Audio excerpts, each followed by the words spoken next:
And I think we're at really the infancy, like the toddler stages of AI, but that toddler will be, running and sprinting pretty soon. I want to work smarter and not harder, and by being smarter, it's about giving spreading my intelligence with a younger, the next wave of loan officer. I'm a big proponent of like psycho-cybernetics, like setting goals with intention and then reverse engineering how to hit those goals through actionable items daily. I think the best way to be mentored or learn as a mentee is really through osmosis.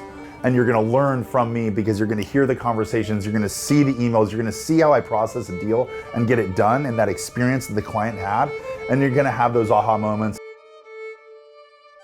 Are you ready to take your business to the next level? That's really the mindset. Hey everybody, welcome back to the Loan Officer Playbook, the podcast where we talk about real insights and strategies in loan origination. I have a recurring theme in this podcast, which is I think that the next mega mortgage company is not going to be the company with the most loan officers. It's going to be the company that has built a mortgage operating system. And my guest today has done exactly that. My guest today is David Temko. David is the president and CEO of C2 Financial. David started in mortgage, grew up in mortgage. David got his real estate license at age 19. And also, he has built one of the biggest mortgage operating systems in the world. David, welcome to the podcast. Thank you for having me, Michael. Amazing. So you have built one of the best operating systems in mortgage. Now, I want to ask you, what is your operating thesis?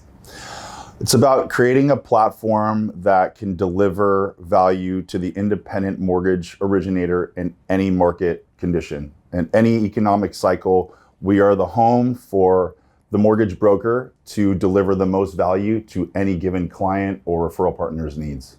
Amazing. And how many of those do you have? We have about 1,200 loan officers in about 43 states. Soon to be 50? Soon to be 50, that's the plan. The push is to get into all 50 by the end of this year with New York being the outlier. They take a little bit more time than the rest. Yeah. What's this about New York? I don't know how it skipped I didn't think about it until I realized that there's so much connection from Florida and New York, and we've always been in Florida. It's always been a pretty strong state for us. So having New York seems like an imperative move, and I just don't know why it didn't occur or dawn on me earlier until I realized that, somebody was doing a loan for somebody in Florida, and then they needed to do something for them in New York. So I was like, we can't not be able to help facilitate their needs, so we're getting it into that state too. Right. Yeah. And you always say own your backyard, and then I hear in California, you're not only one of the biggest, but you're running like multi-channels. You have the real estate channel as well to just help the partners that you work with. Do you plan on scaling that channel across California? Yeah, those channels and as well as our state expansion has really been organic. It's always been to help facilitate the additional needs of our loan officers and ultimately their clients. The real estate thing really was an offshoot of the fact that in California, the vast majority of our loan officers are DRE licensed, which allows them to be independent. And when you are a DRE licensed salesperson, you hang your license under a broker, and therefore you have to do all your transactions, whether it's loans or sales. So it was kind of an outlet for them to be able to do that. But now it's kind of evolved into an interesting value proposition for loan officers to have really total control, because we've all worked with realtors. They're very savvy, they know their market, but the loan officers are very involved in the process of the transaction and making sure the loan goes through correctly, properly, smoothly. So the folks that can deliver on that can, really can control both. And it's a unique situation that we've seen some take advantage of, but not all. And certainly we're going to grow that. Yeah, I'm certain you're going to grow that. We've seen, that be one of the best channels ever in the industry. David, you grew up in mortgage.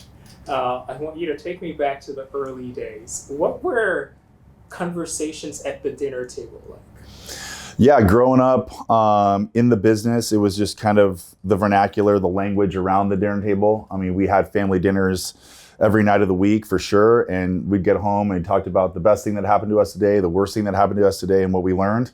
I wouldn't say I learned something about mortgage when I was, coming home from high school or earlier, but certainly we'd, conversations, between my parents about what was happening in business or on family trips, and just kind of came naturally later. You don't really realize those things earlier on, but when you start getting into business and becoming a businessman or businesswoman, specifically in the real estate space and growing up with it at the house, it just kind of translates and comes a lot more naturally. So can I tell you exactly what was said around the family dinner table? I don't know. But I do know that coming home from college, I did intern with top producers, that were loan originators. Some of the guys I still that are with us still today at C2, I golf with or I'll hang with, and it's fun to kind of have that legacy with them. We can kind of joke around about, when we're playing golf or we're just talking about, deals or at a conference and bumping into each other. It's great. Yeah.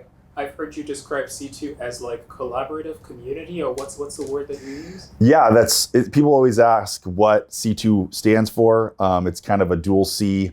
Collaborative community is certainly one that's stuck just because we are a unique community where, while we're all very competitive, we all are very helpful towards each other. It's all boats lift with the rising tide, and there's systems in place where our loan officers can communicate and solve problems a lot faster than they would be independently. Not having the resources, the intelligence, the knowledge, the deep, experience of 1,200 loan officers that have been in the business for 3, 5, 10, 20, 25 years of experience, and the AEs that chime in too. So it's really a unique ecosystem that allows for a lot of synergy, a lot of collaboration, and a lot of problem solving and ultimately get, problems solved faster and deals off the street and clients happier quicker, Yeah.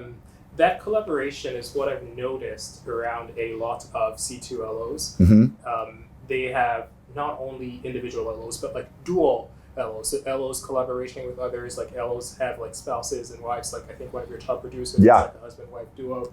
Do you do anything to like foster that internally? Yeah, well, we like to incubate, younger talent, and that's a function of mentorship. Like I said, there's people that have been with us for a tremendous amount of time. They've had a lot of experience in the industry, whether it's, from all facets, specifically loan origination. And a goal is to understand where they're at in their career path in terms of, are they solely focused on being a lone wolf and originating, or are they looking to, provide mentorship, develop talent, and grow a team? And I think that is one of the greatest rewards. I think one of my greatest rewards is mentoring a gentleman that runs our commercial division and seeing him find success. It's not giving someone a fish, it's teaching them how to catch one, and then you kind of see the fruits of that labor.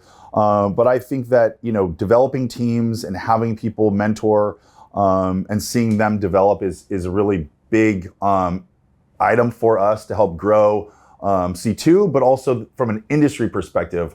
I think it's how we'll start to continue to see young professionals enter the space, become more successful, and certainly we want to be a proponent of that at C2. The husband and wife situation, or that kind of duality from a partnership perspective, we were talking about this earlier. It's about, knowing your lane. If you have two people doing the same thing, then you can have issues. But if you have one person that's doing one side of the business, which is, let's just say, the marketing and the rainmaking component, and you have another side of the business, or that other person that's going, okay, as deals come in, I know how to underwrite, I know how to, get people pre-approved, get them placed, get them processed, get those things off the street and executed quickly. So you have that synergy between that two-person team per se, or even larger than that. If it's bigger than that, then you have an LOA involved, or you have an ops manager involved, and you have that senior LO that's really driving business, and they're doing a ton, but they're also showing, a younger generation, a new wave of loan officer how to find business and how to execute on it. How to not just, if they get the fish on the hook, they're not telling them they're showing them how to get it on the board, and then they learn, and then you can do more, It sounds to me that's very independent, because it's like, however you want to lead your business, and all of these originators at C2 are entrepreneurs themselves. Yes. So they have specific ways of how they want to build their business. You could be collaborative, you could be a lone wolf, like you mentioned. And I want to push back a little bit on that. And it's like, at what point does independence become inefficiency? Oh, well, independence is always been a core value and like an ethos of our company is having that freedom of choice. Where it does become an inefficiency is really to scale and or to make things more efficient. It's really challenging to adhere to a lot of the compliance needs, whether it's MCRs, or call reports, all these things where if everything is kind of centralized in one way, it's certainly a lot easier to kind of click a mouse and get all those reports and provide those to, regulators, states, whoever it is that's needing that. So that is kind of a point where it becomes inefficient. It's just getting people that are so used to doing things in their own way to see that light and say, hey, we're doing this for us, but this is, and we would appreciate your buy-in, your adoption and your growth through that process. So that's just something that we're kind of experiencing on a corporate level, but we've got we have strong culture carriers, great people from a council standpoint that a lot of our team looks up to, and a lot of that information can just, be distributed accordingly, and just making it so it's our company and it's our decision versus say my company and I'm, directing or dictating how things are. I'm a leader of a free world here, and I just want to make sure people feel comfortable and they have autonomy and control, but we're hired and they're working with us because we're providing that legal, that licensing, the licensing, the compliance, the lender relations, all those things. They come to us so they can focus on what they're the best at, and they know they're protected. And that's really what our job is to do, or one of our jobs is to make sure that they're protected and they feel safe and their clients feel safe with working with them, being, at a reputable company like C2. I've heard you describe that as like compliance as a moat. Yeah. I also think that it then becomes a superpower because now you're unlimited. I think you manage a very large lender roster, so you can pick any lender you want. And, yeah. How does that work, managing one of the largest lender rosters? I love that word you use, unlimited. Unlimited is actually a core value of ours, and it's just kind of having an open mind to not, live in the confines of this is what I do and this is how I do it, and having the ability to go, okay, if it doesn't fit in, if I'm hammering a round peg into a squirrel hole with this type of lender, we do have all that optionality. And having 100 plus lenders on our platform is really the true value of brokerage. It is why a borrower or a realtor will come to a C2 loan officer, because we have outlets and resources to solve a lot of problems where others would not. If you're walking into a bank, I was a commercial banker. I've seen what, residential mortgage bankers, how they operate. They're sitting at a desk with their thumbs in their armpits, trying to figure out how to say no in 2 months, right? And my saying is like, I don't care if the answer is no, as long as it's fast, because I need to get a deal placed quickly and at the right place that's competitive, that I know can execute. And we have extremely deep relationships with lenders that we've been working with, their AEs, their leadership for almost, for 25 years. And those relationships are why they show up for us, why we show up for them. We know we're bringing things that are going to have great pull through. And with that, we get great pricing, great process, great service, and great products. So it's all part of that, that platform delivery, because without the lender piece and having those relationships, it's, the loan officers aren't always going to see the value, so they're not signing up with one bank, they're signing up with a platform that can deliver just a tremendous amount of options and flexibility. Yeah. So I think I just pictured something in my mind. So C2, you're like the prom queen. And then you have all of these lenders, trying to ask you out to prom.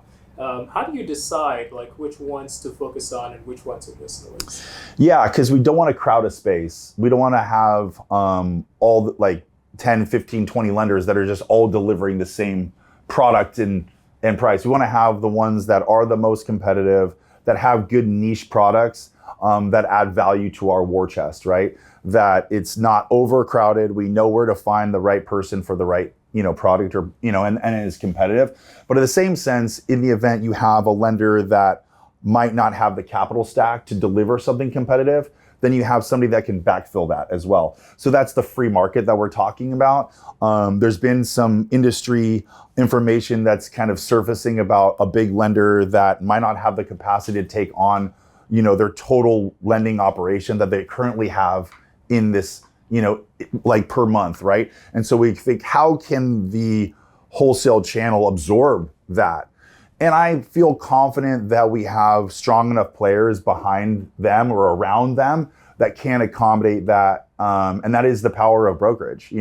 If you're working at a bank, you're lending off one rate sheet, one cost of funds. And if your bank or your retail shop is not competitive, well, that's what you have to sell regardless. You're stuck. That's your desk. You're stuck there. And in brokerage, you say, hey, I can go through my loan sifter. I can look and see who's more competitive real time and act on that and deliver and fill that bucket for somebody that has that bucket to fill. So that's really the power of where we're at and kind of, the beauty within it. Yeah. Do you think your job of, not only managing the company, but like the job of a loan officer is potentially turning no's into yeses?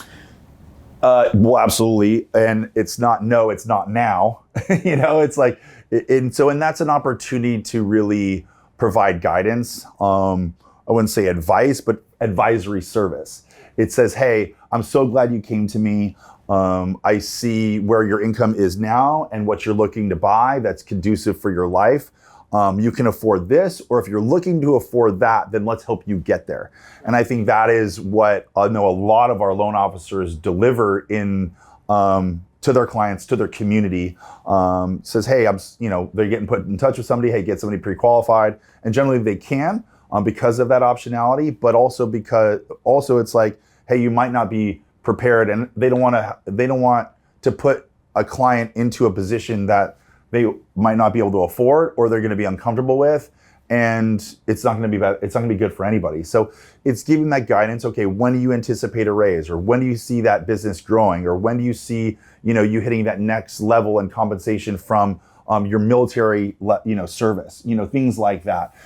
So it's really having that holistic approach and making sure you're in their corner and they trust you. And that a lot of that comes with like I said, with trust, with that personal connection. And that's something that cannot be replaced with, technology can augment that, but it's not gonna be able to deliver that. It's that connection that you have with that person and providing that guidance that they're gonna go, what, it could be hard to listen to initially, but at the end of the day, it's gonna work out and be better for everybody. Yeah. Speaking of tech, David, the thing is we're entering into the AI era. For sure. of mortgage. And if AI can review docs, look at the guidelines, it could also structure a loan. What does the typical day of a loan officer look like with AI? I think it certainly enhances their capabilities and allows them to be better and more efficient with their time. It allows them to focus their time where it's going to give the greatest ROI, which is having those conversations up front with clients versus dealing with the back end minutia that otherwise could be automated with technology. And that's where I see things going is the fact that our industry is very ripe for automation to take out a lot of this kind of mundane, monotonous, maniacal work that is human capital intensive, and using systems and processes and technology to improve that. I think that ultimately you're gonna have to have a human component that has a final say, but it won't be much. And I think it's just gonna be from a QC perspective, making sure that whatever bot that is learning the right way, and it's delivering and executing properly. So from an LO perspective, I think it's only gonna make us faster. And I think that it's very important that LOs are cognizant of these changes, that they're aware of them, and they're making moves to advance their process and their service, because it's going to make their lives easier. And if they're not, somebody else is. The saying is, I think it was Rene Rodriguez came up with it, and I've taken it. The loan officer is not going to be replaced by AI. They're going to be replaced by the loan officer that uses AI. So I think it all comes down to the right prompts, and ultimately it's up to the individual, the LO, to really execute. So, and there's ways to kind of make sure you maintain your voice in that process. Those things, those milestones, there's several milestones in the loan process, and those are opportunities to have your own flair, your own style, your own delivery that, whether it comes through text, whether it comes through an audio message, whether it comes through a video message, those are things that loan officers are doing now, that they can control the process and deliver the experience, but AI is helping guide that, so it's really cool. Yeah, it's like an assembly line. 100%. Yeah. 100%. You still have the robots, but you have the humans that are guiding the robots in the assembly line. It's so funny you bring that up, because I know you're coming out from Michigan, and we've wondered, why are there so many mortgage companies in Michigan? And it's kind of like, well, I think that the car manufacturing process was taken over by robots, and the folks, it's kind of crazy, but it's like, it's an assembly line. It was, Ford Model T's getting, stamped and welded, and now it's done by robots, but it's an assembly line, and it's like, it must be the descendants of them, and now that we're in mortgage, and now we're figuring out how to kind of the next iteration of how to manufacture a mortgage or how to manufacture a car. It's kind of relatable, but all great people and all great products and all great services, and now it's just creating it more efficiently. Yeah. It's also interesting you mentioned that, because like the learnings from like creating the Ford Model T when all the manufacturing moved away from Michigan, I think like a lot of the ideas have still been retained into mortgage. If you tell somebody that the Ford Model T and FHFA program and the Fannie Mae purchase conventional have the same origin, so like what is like two totally different products, but like they both have similar sort of like origins and how they're created. In terms of AI strategy, mm-hmm. What is your AI strategy? We actually have a pretty big AI push right now, and it's really focused on how to make the life of a loan officer better within our C2 ecosystem. And it's a function of, when you log into the C2 portal, what can we help you with today? And how can we, follow you through that process and make it better? So it's really trying to figure out and having, in-depth conversations with loan officers of ours, which are on the front lines of service, and seeing what systems they use, how cohesive they are or how fragmented they are, and how to pull these things together to make them operate smoother and more efficient. And that starts with really an audit, and kind of looking at everything and going, can this be done better? Can we do this better than what's currently be done? And if you look at it from that lens, you can kind of evaluate and go, okay, this seems like a bit archaic. What if we did it this way? And just testing those things. And if it reverts back to the way things how they've been, and that is the best way, well, at least we've tested that. But I think a lot of times we're going to find that there is a better way. But it also comes down to being open-minded and patient, because with anything you implement, whether it's AI or a process, it's a new employee, it's a new process, and that takes time and patience. And, I like to believe I'm patient, but there's certainly things I am patient about and certainly things I'm not patient about. But I think ultimately you have to be willing and able to allow things to grow. It's a young talent that has to be, that has to grow. And, like anything, it just takes time. And I think we're at really the infancy, like the toddler stages of AI. But that toddler will certainly be it's crawling or walking, and it will be, running and sprinting pretty soon. And we are on the forefront of that and making sure that we're making the investments in the right ways, in the right places, and for the right reasons. Yeah. So that's where we're at. I like how you describe it as training a new employee. Yeah. So if you consider, say, well, we're deploying this agent and we're training this agent as like a new employee. Not every employee, they've got like a 60 to 90 days. Where I worked in tech before, I think it takes like 90 days for somebody to have good impact, but like up to 6 months for you to actually start seeing the impacts that they have. With AI, how long in the deployment cycle have you seen AI start to have impact?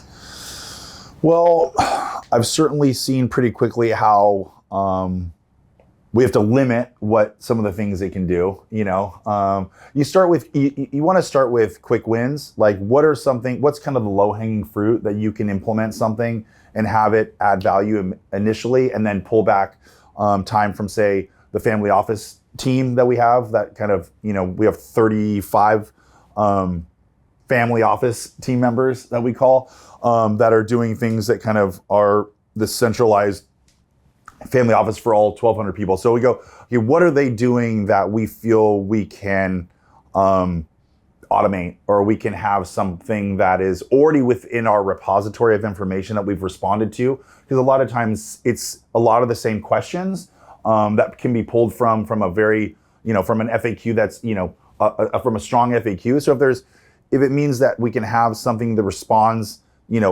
correctly, more than adequately for somebody that needs an answer, but it's pulling from a repository of information that we've already responded to, then I think that's great, because it's not somebody that's taking time to respond the same way over and over again when it can be pulled from or found.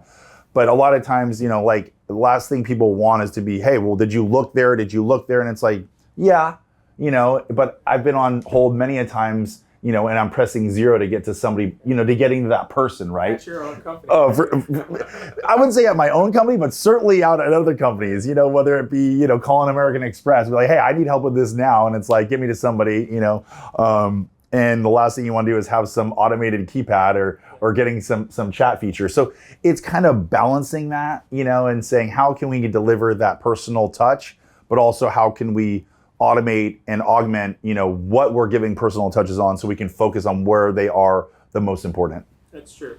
To that point, we have someone on the team. I think you would have it here too. I think every company has it, where it's the person that you go to when you need any sort of information. Yeah. They're like, oh, this is the person I'm going to go to, or like, but you have like different facets of different people. What I've noticed is that I have someone that I go to for like product analytics. Is like, that's the person. I have someone that I go to for tech questions or like operations questions. And one of those people is getting married in July, and is also taking a honeymoon to Japan. Okay. So they're going to be gone for 3 weeks. So right now I'm racing. I'm like, well, how can we sort of like AI you, where if I have a question, I'm not calling you when you're enjoying your honeymoon. And it sounds like that's something that you're describing, like making the entire organization like instantly searchable, so you can get answers instantly. Yeah, absolutely. I mean, I think that it's kind of a blend of, you have folks that are cross-trained, but also they're also specialized in what they do. So they're really good at what they do, but there's somebody else that's there because you can't expect that person to not take, whether it be a honeymoon or PTO or a kid's soccer game or whatever it is, right? You have to be able to have that backup, whether it's somebody on staff and the team that can support and help deliver answers and help find the places that those answers are, or systems and processes in place that just, that back that up. So no question about it. If she's the one person that you have for all those things, you should certainly get as much information, have her help train somebody too, that can be her right hand. That's true. You have a new LO that wants to join C2. What should they be thinking about? They should be thinking about, is it a right cultural fit for them? Are they prepared to drive are they entrepreneurial minded? Are they willing and able to drive their own business, but with the support of a very strong organization? And I would say, what is their long-term trajectory? I'm a big proponent of like psycho-cybernetics, like setting goals with intention and then reverse engineering how to hit those goals through actionable items daily. And you just, every day you wake up and you make the effort to get to those goals. So I think it's about, what are you looking to achieve, and then coming into C2, and we're going to help you achieve it. So, I think that it certainly hasn't been a place for somebody that's brand new in the business, say just getting out of college and wanting to get into mortgage origination. We are getting better at that in terms of getting those people, if they have the tenacity and they're just mean and green, we can get them teed up with the right people that can give them that mentorship. But I think ultimately it's about, are you ready to take your business to the next level? That's really the mindset. Has it been hard getting like new and green people to come into mortgage?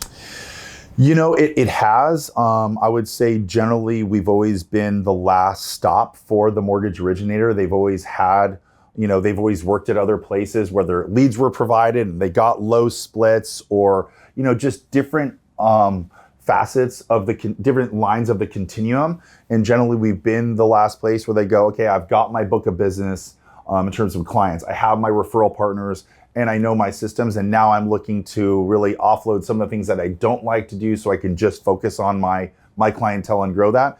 But now we're looking to really help folks get into the business earlier and develop that here with us. And I think we have the ecosystem for that now. That's been a big push of ours from a leadership standpoint, from an LO-based standpoint, and just the fact that we have loan officers with so much senior knowledge that they're going, hey, you know what?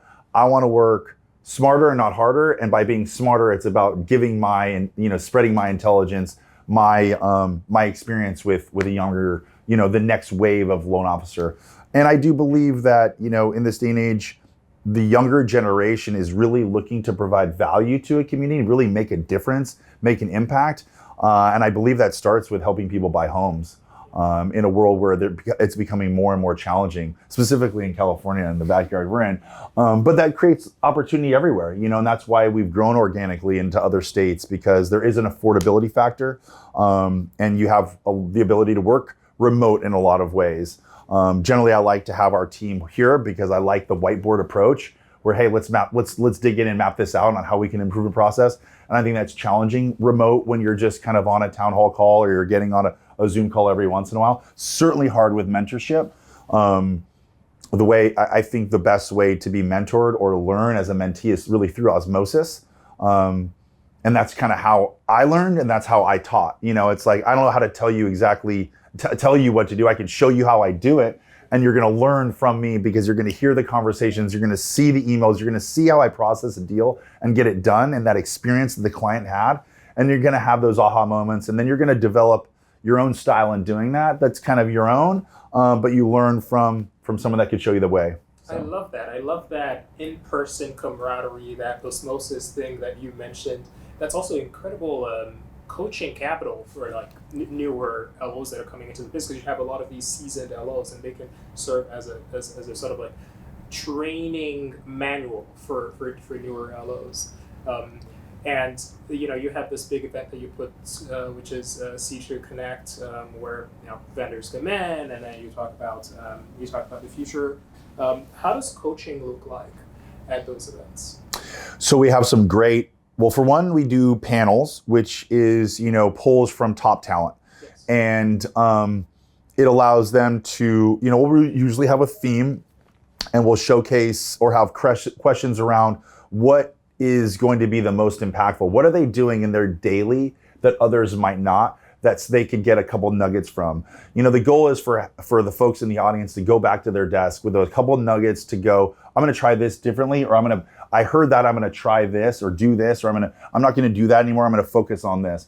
And it's just kind of giving themselves an opportunity to learn something from the top, because there's a lot of people that do a lot of great business here. And that's either through a tremendous amount of units or high volume, but they've mastered their way and their process, and there's components of that others that want to learn can utilize.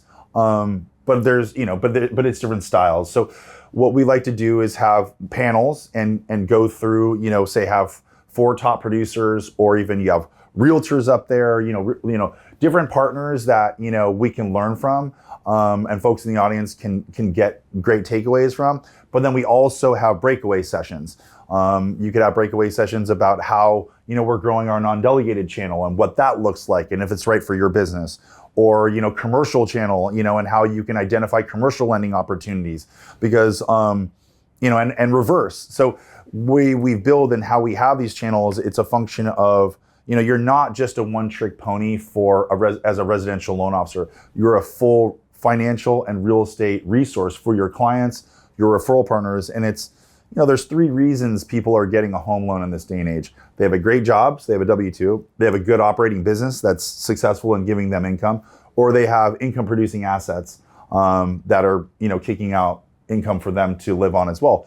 Well, the latter two is something that you can, hey, how's your business going? You're going to see it on their 1120S, and you're going to say, is there anything I can help you with? When's your lease coming due? Would you consider buying a building? Working lines of credit? Are you buying equipment? Like, how are you growing your business? And we have a team of specialists in that space that can help on that side of things. Or, hey, you're doing well in a job and you're looking to diversify, looking to buy an apartment building. Sure, we can absolutely help you with that. Or you're looking for a mixed use property or whatever it is, from an investment standpoint. And it's just, and those things are oftentimes overlooked, but those are on their Schedule E of their 1040. Hey, I notice you have, this property on your Schedule E, and there's on line 17, there's interest. What does that loan look like? Yes. Hey, I didn't even know you did that. I thought you just did home loans. No, I can help you with that too. You know what I mean? So then you're becoming a bit more of an advisor, a bit more of a much greater resource.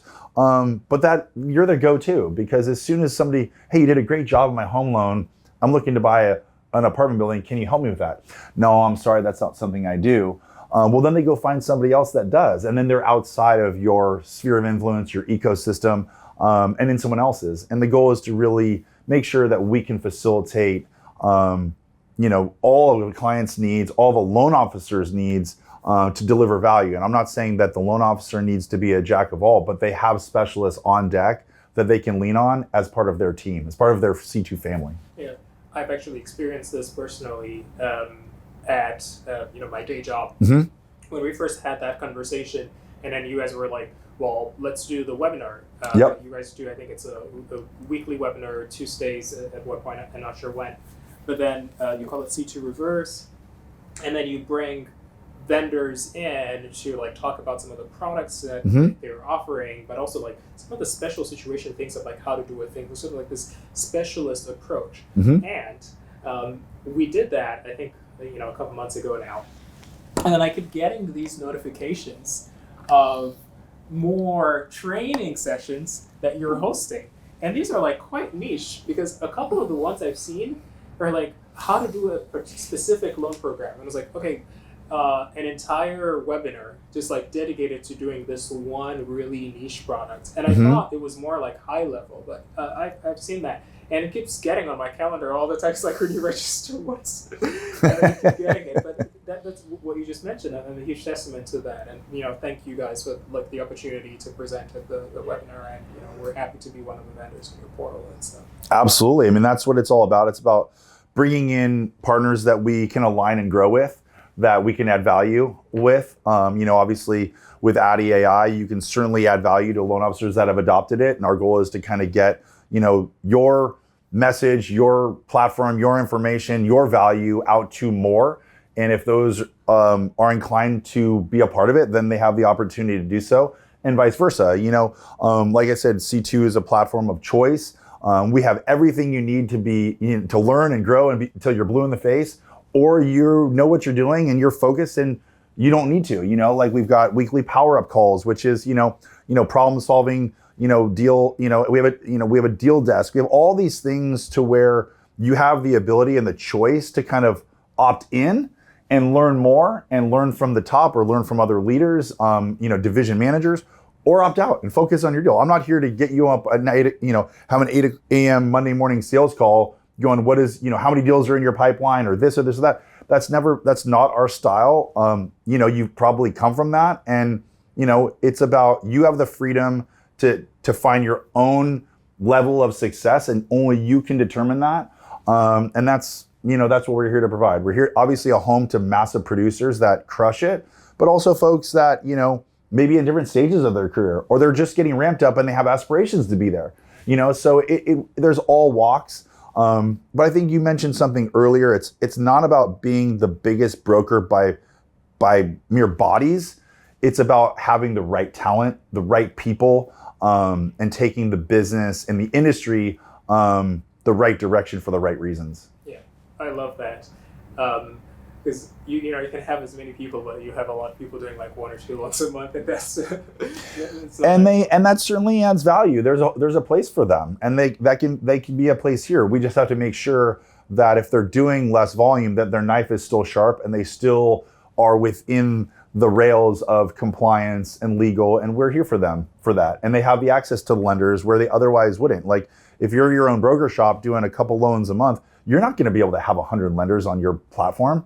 You're going to tap into ours and have access to all them, and for a nominal cost. For I think I hear all the time for what we charge and the value we deliver, the value surpasses what we cost to be operating on our platform and our systems. That's awesome. Yeah. David, as we wrap up here, I want to talk a little bit about macroeconomics and some of the things that we've seen in the mortgage biz. We've seen joint ventures, with Rocket, Redfin. I think some of the top players are trying to own I think they call it like search to close process. With what Rocket's doing with Redfin and all these other, I can point to like 3-4 of these JVs. Where does the broker sit in all of these JVs? I would say within the relationship. It's these massive companies are buying or gobbling up others to create a bigger funnel, which I completely understand. And when you have cash on a balance sheet to deploy, you're going to figure out opportunities to put it to work. So I totally understand where they're coming from. I think they get away from the human component.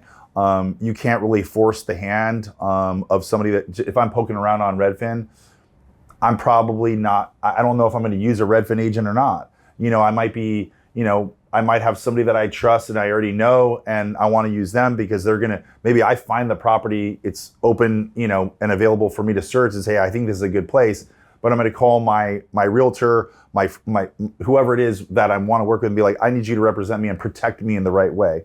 So I think that there is, sure, you can get in front of people quickly, but it is developing that trust. So I think that that's probably something that might be overlooked. There's certainly a big push for data as, trigger leads have kind of tapered out, and you have, a big data push, which is buying companies that are servicing and understanding where people are at from the data that's within servicing.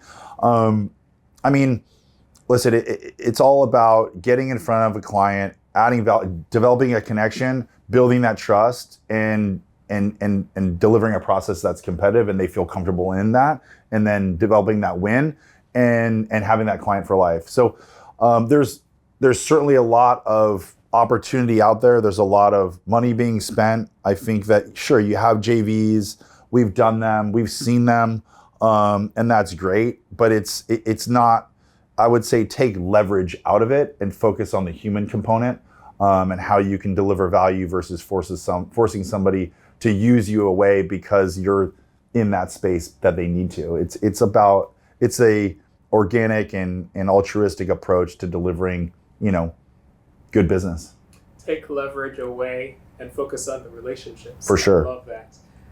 What's your 24 months outlook on the market? Where do you think we'll be in 24 months? I would like to think the 10-year treasury would be in the 3s, but I don't know if that's the case. Just when we thought we were getting a break to get under there, it has a tendency to pop back up. I think but ultimately, I think we've come to terms with where rates are. And sure, we're not seeing a refi boom, but we have seen an increase in refis. We've obviously seen an influx in needs for HELOCs. People are sitting on a tremendous amount of equity, but they also have a very low first trust deed because of those COVID days. But I think that generally the sticker shock is gone. People are aware where rates are at, and if you can afford a home, then I would suggest buying it, because I think right now is a great time in the market. I think things have stabilized a lot. Regardless of what's happening overseas and what political agendas are out there, I think it's a really good time to buy and a great time to be working with a mortgage broker. I think we're going to see a lot of improvements from a technology standpoint, whether it be AI. I think we're going to see some new players come into the space that can deliver better process for brokers and ultimately clients, and maybe be able to deliver lower rates. But I would say that's a function of the cross-sell. So I'd be cognizant of what that cross-sell looks like and how much data is out there, and making sure you're staying in front of your client.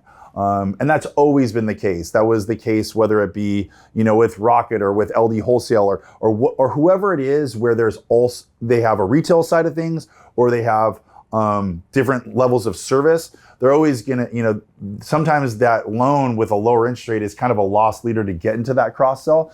And you can't knock them for doing that, because it's opportunity to deepen a relationship. But ultimately, if you're the loan officer and you're putting them in that place, they understand why they're in that place. And once they've reached past, say, the period where maybe there's an opportunity to put them into a lower interest rate position, or there's an opportunity to help them with, other services, that you're championing that. And that's really what we're looking to help do. But ultimately, it's the client, it's the loan officer's client. Sure, we're responsible for that data and protecting that, but our space is, the borrower is not our client at CTU. Our client is the loan officer, and that's really where we want to continue to deliver value, is really to that loan officer at any stage of their career or any stage of a market cycle. Awesome. This has been an incredible conversation. Thank you for your amazing hospitality here in beautiful San Diego. David, thank you for coming on the pod. Thank you for coming. My pleasure. Great having you. And I hope the sun comes out for you while you're here. Give it a couple hours and we'll be there. We'll get down to the beach. I'm hoping for it. The beach is just right next door. It's just so nice. Like, after your work, do you surf? Absolutely.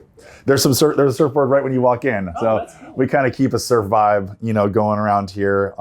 It's kind of the lifestyle we live. It's work-life balance. We work hard and we like to play often, but it's, staying active, staying healthy, getting in the water, or doing whatever you feel is your passion outside of, doing loans. Maybe I should move here. Absolutely. I can help you get a loan.